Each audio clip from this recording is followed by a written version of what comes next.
Hey guys, Nick Espinoza, your chief security fanatic here. And today I want to talk about the United States of America because, quite frankly, while we basically look at China and Russia to data mine us completely, we really can't forget just how deep the United States government went for decades in the same issue. And this all came to light thanks to a Washington Post article. Now, I'd like to thank a ton of different people from messaging me, linking me, tagging me, whatever. In this is first and foremost on my mind, and I had read this earlier today, but thank you everybody for alerting me to this article as well. And this is insane, but we have to talk about the US government because for more than half a century, governments all over the world trusted a single company to keep their communications for their spies, diplomats, and soldiers essentially encrypted and secure. And here we go. Now, this company that we're talking about is a company called Crypto AG out of Switzerland, and they got their first big break basically with a contract to build code-making machines for the US military during World War II as we fought against the Nazis. Now, basically, they became the only player after World War II and became the dominant maker of encryption devices for literally decades, navigating the waves of technology and mechanical gears until we get into the modern silicon era, if you will, when they developed the software. Now, this Swiss firm made millions of dollars selling equipment to more than 120 different companies during the 21st century. This is including Iran, as well as military juntas in Latin America. The nuclear rivals, literally India and Pakistan, were their clients, and even the Vatican hired Crypto AG to basically do their encryption technology for them. But here's the thing, and this is where it gets interesting, and the Washington Post broke this, is that none of these customers, whether it was Iran or the Vatican, knew that Crypto AG was actually secretly owned by the Central Intelligence Agency, or CIA, as well as their partner in this, West German Intelligence. Back in the day, Germany was West Germany on the European Union side, and East Germany on the Soviet Union side, and West Germany was a partner in Crypto AG out of Switzerland with the CIA. Now, these two spy agencies basically rigged Crypto AG's devices so that they could easily break the codes of the countries that were sending encrypted messages. And as I mentioned before, we are talking about 120 different countries across the globe, which means the CIA and their staunch ally, West German Intelligence, had access to the communication systems of over 120 countries in the world, and that is absolutely insane. Now, this obviously went on for decades. This was clearly an arrangement between these two intelligence systems, and this was one of the most guarded secrets in the Cold War because basically it was classified until recently because the CIA released a comprehensive history of this operation that was obtained by both the Washington Post and ZDF, which is a German public broadcaster, in a joint reporting project. Now, this operation was originally known as codename Thesaurus, later Rubicon, and it basically is one of the most audacious things that the CIA has ever done. Now, according to the CIA, and again, this is all coming from the Washington Post, and I quote the CIA from the Washington Post, it was the intelligence coup of the century.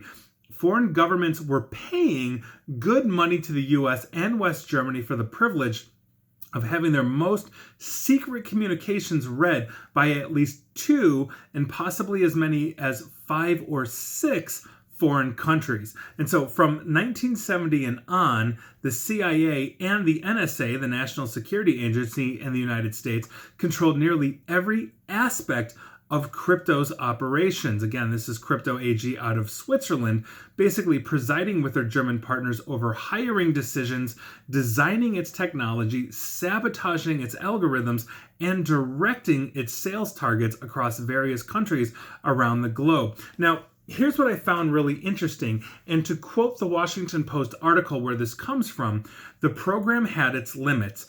America's main adversaries, including the Soviet Union and China, were never crypto customers. Their well-founded suspicions of the company's ties to the West shielded them from exposure, although the CIA history suggests that U.S. spies learned a great deal by monitoring other countries' interactions with both Moscow and Beijing. The German spy agency, the BND, came to believe the risk of exposure was too great and left the operation in the early 1990s. But the CIA bought the German stake and simply kept going, wringing crypto for all its espionage worth until 2018. That is roughly less than 2 years ago, when the agency sold off the company's assets, according to current and former officials. Now, here's what I find interesting. Here's what I find interesting. Obviously, the CIA has had this massive surveillance, situation going on where they have been able to literally surveil 120 companies that have been buying what they thought were secure technology from Crypto AG out of Switzerland. But we have seen the CIA and the NSA expand into other organizations as well. It recently came to light in the last 5 to 10 years or so that basically they were paying RSA, who is an encryption standard and actually has one of the largest cyber defense technology conferences on the planet, which I actually believe is roughly going on right about now. They were actually using, RSA was actually using a weakened encryption system that was able to be penetrated very easily by U.S. intelligence, unbeknownst to other countries, organizations, and corporations worldwide. This is a serious issue that's been going on. And so, while I like to sit here and say China is data mining us, my video literally yesterday was on the U.S. government basically charging 4 or 5 Chinese nationals in the People's Liberation Army with hacking Equifax. Here we are with the CIA doing the exact same thing, people in glass houses and all of that. But I find this interesting. And so while we have this situation going on, I'm curious to know where this is going to begin and end. As far as right now in 2020, there are literally dozens of countries that are still using Crypto AG technology that basically allows the CIA and the NSA hooks into their communication as they are communicating with, God knows whoever throughout the world. And so when is that going to change?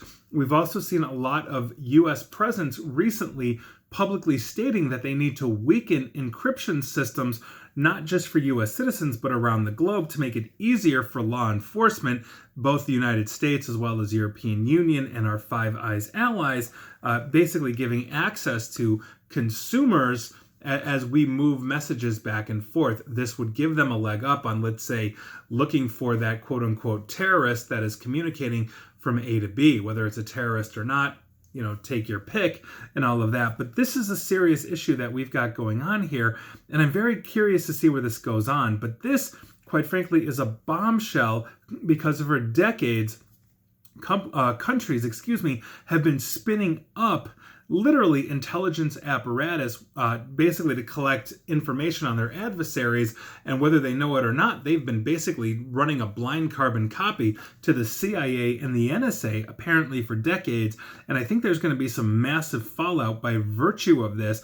I think Crypto AG, even if the CIA sold its assets in this to, let's say, a private company within Switzerland, that company has to be really scrutinized. And I can't imagine anybody, given the reporting, from the Washington Post and the ZDF in Germany, that anybody's going to look at them and say, yeah, I want that technology, given the history. So here we are. I'd be curious to know what you guys think about this, but it's a crazy situation, and it is beyond fascinating. And I'm really glad that a whole bunch of people tagged me in this, because how could I not make this my video of the day? I think it's pretty cool. And so let me know what you think. And that is your news of the day. And please like, share, follow me here on Facebook and Twitter at NickAESP. And please feel free to subscribe to me at YouTube as well, where odds are we are all, including myself, being data mined by the CIA and the NSA. And stay safe and stay online. Thanks, guys.